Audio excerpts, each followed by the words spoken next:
Hello everyone. Welcome to Daily English Practice. English Learning Practice Through Stories. Chapter 1: The Silent Observer. In a deep, dense forest, there lived a wise old owl named Oliver. He had large golden eyes, soft brown feathers, and a sharp beak that made him look serious. Oliver was known throughout the forest for his wisdom. He never spoke much, but when he did, every animal listened. Oliver lived in the hollow of an ancient oak tree at the center of the forest.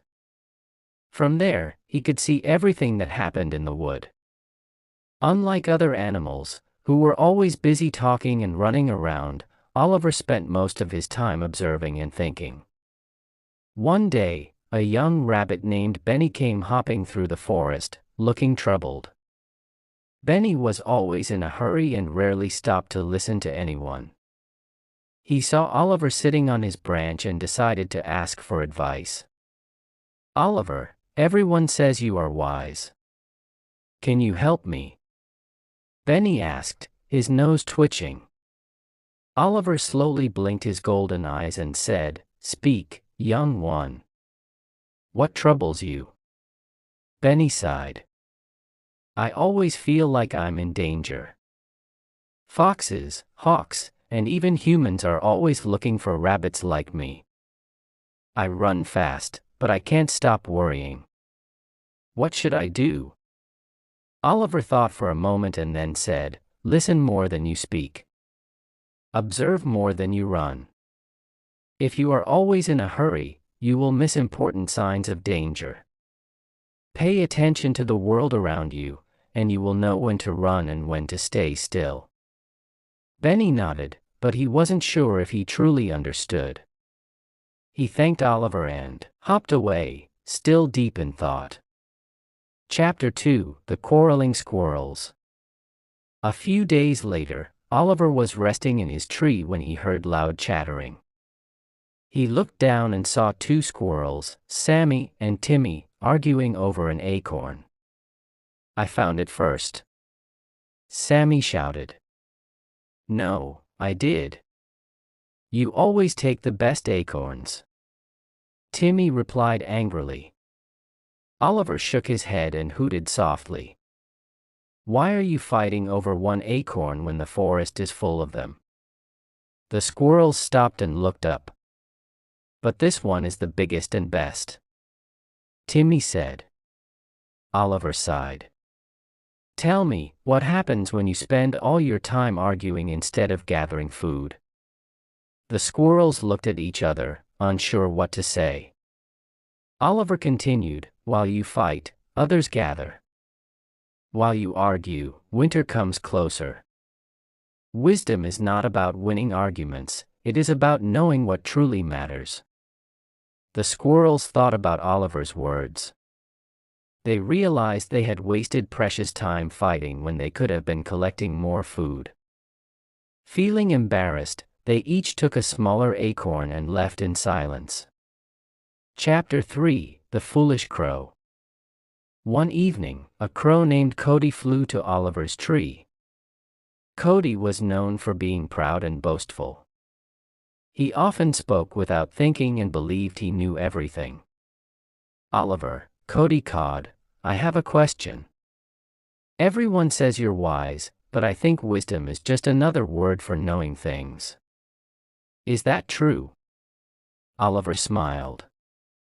"Knowledge is knowing that the river is deep. Wisdom is knowing when and where to cross it." Cody tilted his head.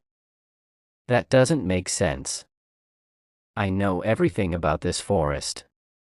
I don't need wisdom." Oliver simply said, "If you truly know everything, then wisdom will not help you.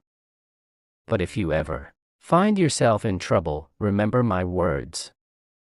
Cody laughed and flew away, thinking that Oliver was just an old bird who talked too much. A few days later, Cody saw a group of humans setting up a camp near the river. They left some shiny objects on a table. Cody, loving shiny things, flew down to grab one. Just as he picked up a silver spoon, a net fell over him. The humans had set a trap. Cody caught in panic. He flapped his wings, but he was stuck. Then, he remembered Oliver's words. Wisdom is knowing when and where to cross. If he had observed first and acted later, he would have seen the trap. Now, he understood the difference between knowledge and wisdom. Luckily, after struggling for some time, a strong wind blew the net loose, and Cody escaped. He never forgot Oliver's lesson after that. Chapter 4: The Lost Fawn. One misty morning, Oliver noticed a small fawn wandering alone in the forest. She looked frightened and confused. Oliver flew down and landed softly on a branch nearby. "Are you lost, little one?" Oliver asked gently. The fawn looked up with teary eyes.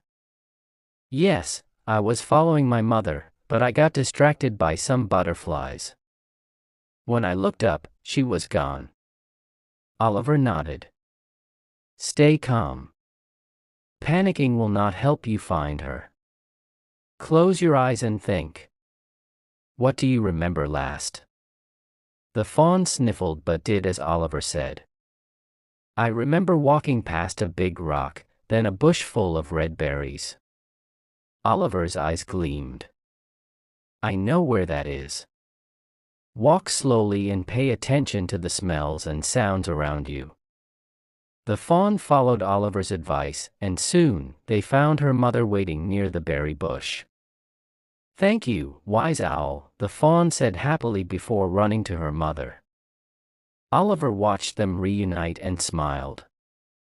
Chapter 5: The Lesson of the Wise Old Owl.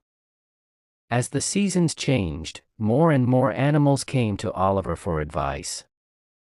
Some listened carefully and learned. Others ignored his wisdom and faced difficulties. But Oliver never forced anyone to listen, he only spoke when asked. One day, Benny the rabbit returned. "Oliver, I followed your advice. I started listening and observing more. Now, I notice small sounds in the grass, shadows in the trees, and changes in the wind. I feel safer and smarter." Oliver nodded approvingly. Wisdom begins when we learn to listen. Over time, the animals in the forest learned to respect the wise old owl. They understood that wisdom was not just about knowing things but about seeing, listening, and thinking before acting.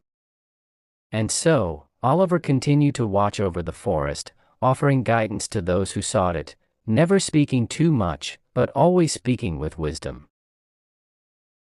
Subscribe to the channel for more stories.